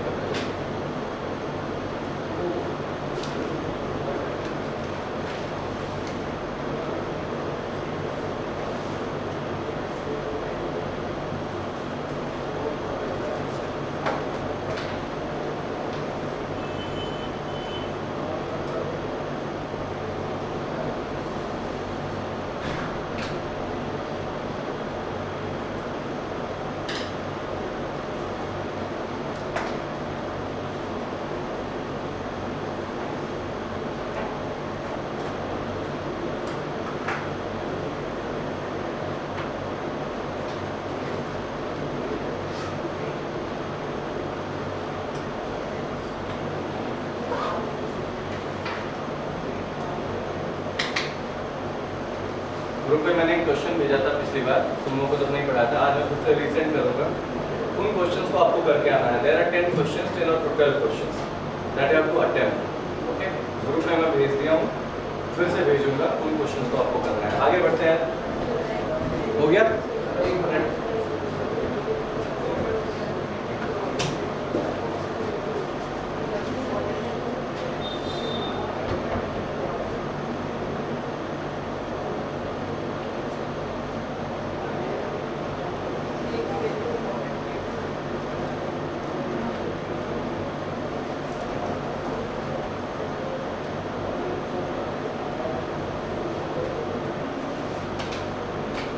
हो गया? हाँ, नेक्स्ट केस 2।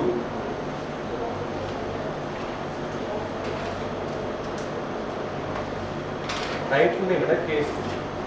टाइप 1 का ही दूसरे टाइप का क्वेश्चन है, तो दूसरा स्पेशल केस क्या बन सकता है वो लिखो। केस 2 लिखना।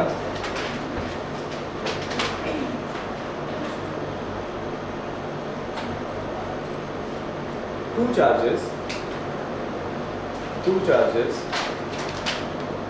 Q1 and Q2, two charges Q1 and Q2 are placed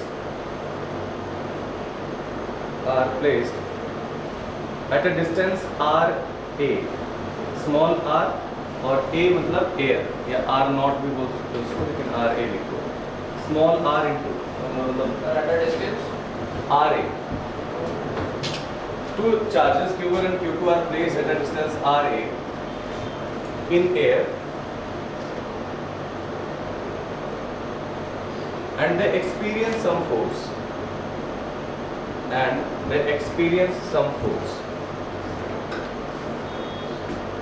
RA, and they experience some force. Full stop. हाँ. At what distance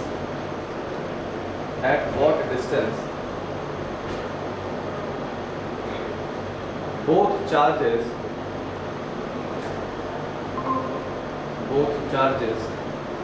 shall be placed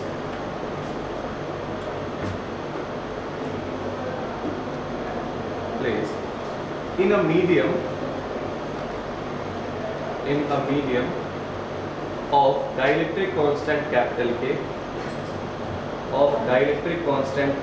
K, so that they experience the same force. so that they experience the same force. मतलब क्या है बेटा?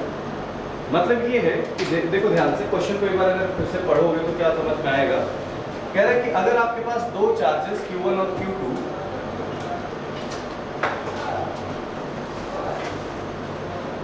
और Q2 ये कुछ दूरी RA पर रखे हुए हैं, कहां पर? इन एयर,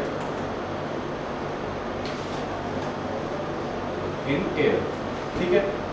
तो इनको किसी मीडियम में अगर मैं शिफ्ट कर दूं और इनके बीच में कुछ फोर्स लग रहा है, कितना लग रहा है? Let's suppose force of repulsion लग रहा है, जिसका नाम क्या है? लेट्स सपोज है ना। तो इन दोनों को मुझे शिफ्ट करना है किसमें? किसी मीडियम में शिफ्ट करना है ना, जिसका डाइलेक्ट्रिक कांस्टेंट कितना है? K। तो बताओ, जब इनको मीडियम में शिफ्ट किया जाएगा तो उनके बीच में लगने वाला फोर्स रिड्यूस हो जाता है ना। लेकिन अगर हमें उस फोर्स को सेम रखना है, वो कह रहा है to experience the same force, तो मुझे क्या करना पड़ेगा? तो अकॉर्डिंग टू द फॉर्मूला जरा ध्यान से देखो, F = 1/4πε0 K Q1 Q2 upon R²। ध्यान से देख, हमने कहा फोर्स को मुझे कांस्टेंट रखना है। Q1 Q2 तो सेम ही है, 1/4πε0 भी सेम है, तो बचा क्या? ये अगर सब कांस्टेंट है तो K is inversely proportional to what? R²। K का मतलब क्या हुआ कि पहले एयर में थे, एयर में K की वैल्यू 1 थी, अब मैं किसी मीडियम में ले जाऊंगा तो K की वैल्यू बढ़ेगी, और अगर K की वैल्यू बढ़ेगी तो R क्या होना पड़ेगा? कम होना पड़ेगा। R को अगर तुम कम करोगे तभी ये फोर्स कांस्टेंट रह सकता है, अदरवाइज फोर्स कम हो जाएगा। बोलो मेरी बात समझ में आ रही है? तो मुझे क्या करना है? इन दोनों को किसी मीडियम में शिफ्ट करना है। तो जिस मीडियम में मैं शिफ्ट करना चाहता हूँ उसमें Q1 और Q2 कितनी दूरी पर रखे जाएं? तो मैंने कहा मुझे नहीं पता है कितनी दूरी पर रखे जाएं, बट मुझे ये पता है कि इससे तो कम ही दूरी पर रखे जाएंगे, तो मैंने मान लिया Rm दूरी पर रखे जा रहे हैं, ठीक। उस समय इनके बीच में जो फोर्स लग रहा है ना, जिसका नाम मैं Fm लिख देता हूँ, लेकिन ये Fm और ये Fa दोनों बराबर है, ये तो कह रहा है। तो चलो यूज कर लेते हैं इस पार्ट को। Fm must be equals to what? Fa according to the question। तो क्या कहना चाह रहा है बेटा? 1/4πε0 K Q1 Q2 by Rm² is equals to 1/4πε0 Q1 Q2 upon RA²। 1/4πε0 cut गया, Q1 Q2 कट गया, क्या बचा? 1/K times of Rm² is equals to 1/RA²। या फिर मैं क्या लिख सकता हूँ? K times of Rm² is equals to RA²। तो Rm can be written as 1/√K times of RA।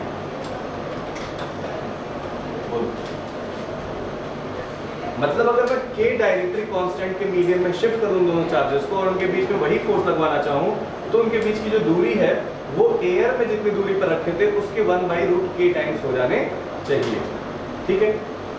समझ में आ रही बात? और इसी को क्या बोला जाता है बेटा? यहीं से एक और रिलेशन निकाल सकते हो, RA is equals to K times of Rm। इसे हम कह सकते हैं क्या? Dielectric equivalent air distance. उल्टा सोचो, उल्टा मतलब क्या? अगर ये Rm दूरी पर रखे हुए हैं, किसी डाइलेक्ट्रिक में रखे हुए हैं, तो मुझे उतना ही फोर्स लगेगा, मतलब उतना ही फोर्स लगवाने के लिए एयर में उनके बीच की दूरी क्या होनी चाहिए? तो Rm√K हो जाना चाहिए। बोलो मेरी बात समझ पा रहे हो? समझना, मैंने कहा इनके बीच Fm फोर्स लग रहा है, इतना ही फोर्स लगे, और इसको मैं इतनी दूरी पर रख के मैं कहूँ, फिर से समझो, मैं ये बोलूँ कि दो चार्ज Rm दूरी पर किसी K डाइलेक्ट्रिक कांस्टेंट वाले मीडियम में रखे हुए हैं, या फिर मैं ये बोलूँ कि दो चार्ज Q1 Q2 Ra दूरी पर एयर में रखे हुए हैं, तो दोनों ही केसेस में बात तो सेम हुई कि फोर्स दोनों पर सेम ही लगेगा ना यार। तो इसीलिए यहाँ पर क्या लिखा गया? Ra means what? Distance in air is under root के times of R M. Okay, example से समझना। एग्जाम्पल क्या है, जैसे दो चार्ज मान लो यहां पर 81 सेंटीमीटर की दूरी पर रखे हुए, कहां पर, एयर में। दो चार्ज 81 सेंटीमीटर की दूरी पर रखे हैं एयर में, तो इनको वाटर में कितनी दूरी पर रखा जाए ताकि सेम फोर्स लगे? ये दूरी RW कितना होना चाहिए? तुम कहोगे sir RW must be under root K into RA, 1/9। RA कितना है बेटा? 81, दैट इज 9। आंसर क्या आ जाएगा? 9 सेंटीमीटर। कितनी दूरी पर रखना पड़ेगा इनको? 9 सेंटीमीटर पर। एयर में अगर ये 81 सेंटीमीटर पर है तो वाटर में इनको 9 सेंटीमीटर पर रखोगे तो दोनों ही स्थितियों में उनके बीच लगने वाला इलेक्ट्रोस्टैटिक रिपल्शन सेम रहेगा। आप समझ में आए? ये बात क्लियर हुई? Okay, done. प्लीज इसे नोट कर लो, यही आपके पास ही आएगा। इसे नोट कर लो। आज का टॉपिक यहीं तक हम रखेंगे, इसके आगे नेक्स्ट क्लास में डिस्कस करेंगे। अभी हमारा टाइप 1 ही चल रहा है। जस्ट 1 मिनट मुझे दो, 1 मिनट, लिखने से पहले 1 मिनट दो मुझे। Can we conclude the lecture? क्या क्या पढ़ा हम लोगों ने? सबसे पहली बात कूलम्स लॉ के बारे में पढ़ा। कूलम्स लॉ किसके बारे में बात करता है बेटा? दो पॉइंट चार्जेस के बीच में लगने वाले इलेक्ट्रोस्टैटिक अट्रैक्शन या रिपल्शन की बात करता है। वो कहता है कि इलेक्ट्रोस्टैटिक अट्रैक्शन या रिपल्शन का जो मैग्नीट्यूड है वो सेम होता है दोनों पर, यानी कि एक्शन रिएक्शन लॉ को फॉलो करते हैं, और इसका जो मैग्नीट्यूड है it is directly proportional to multiplication of charges, inversely proportional to square of distance between them. ये स्टेटमेंट हो गया। इस स्टेटमेंट के बाद इसकी कुछ प्रॉपर्टीज के बारे में बात किया। पहला ये नॉन कॉन्टैक्ट फोर्स है, दूसरा ये कंजर्वेटिव फोर्स है, तीसरा ये मीडियम पर डिपेंडेंट फोर्स है, चौथा ये सेकंड स्ट्रॉन्गेस्ट फोर्स है, पांचवा ग्रेविटेशनल फोर्स की वैल्यू और इसकी वैल्यू में क्या कंपैरिजन होता है ये मैंने बता दिया। ये डेफिनेशन को डिस्कस करने के बाद, मतलब इनका कंपैरिजन डिस्कस करने के बाद हम लोग इस बात पर आए कि कितने टाइप के क्वेश्चन इस पर बन सकते हैं। तो क्वेश्चन क्या बन सकते हैं? टाइप 1, जो कि इस फॉर्मूले या कॉन्सेप्ट से रिलेटेड होंगे। पहला कि अगर इन्हीं दोनों चार्जेस को किसी मीडियम में शिफ्ट किया जाए तो इनके बीच लगने वाला जो फोर्स है 1/k टाइम्स हो जाता है। कैसे होता है वो मैंने बताया। इसी में एक बात आई, what is the permittivity of any medium? तो permittivity of any medium is the extent up to which it can be induced by a charge. Permittivity उसको और सही तरीके से डिफाइन करने के लिए रिलेटिव परमिटिविटी की बात आ गई कि permittivity of any medium with respect to permittivity of free space अगर हम लोग लेते हैं तो इसे हम रिलेटिव परमिटिविटी कहते हैं, और इसी को हम लोग डायरेक्टिव कांस्टेंट के k के बराबर लेते हैं। डायरेक्टिव कांस्टेंट k की वैल्यू 1 to इंफिनिटी वेरी करती है, 1 for air, infinity for conductor. उसके बाद हम लोगों ने ये देखा कि अगर मुझे सेम फोर्स एक्सपीरियंस करना है दो चार्जेस के बीच में तो एयर में कितनी दूरी पर हो और वाटर या किसी अदर मीडियम में कितनी दूरी पर हो ताकि वो दोनों सेम फोर्स एक्सपीरियंस करें। यानी कि अगर एयर में ये सिस्टम है तो उसको मैं रिप्लेस करना चाहूँ किससे? वाटर वाले सिस्टम से, तो मैं रिप्लेस कर दूं बस केवल दूरी को कम या ज्यादा करके। तो उसके लिए क्या है कि दूरी रिड्यूस करनी पड़ेगी। कितना रिड्यूस करना पड़ेगा? 1/√k times.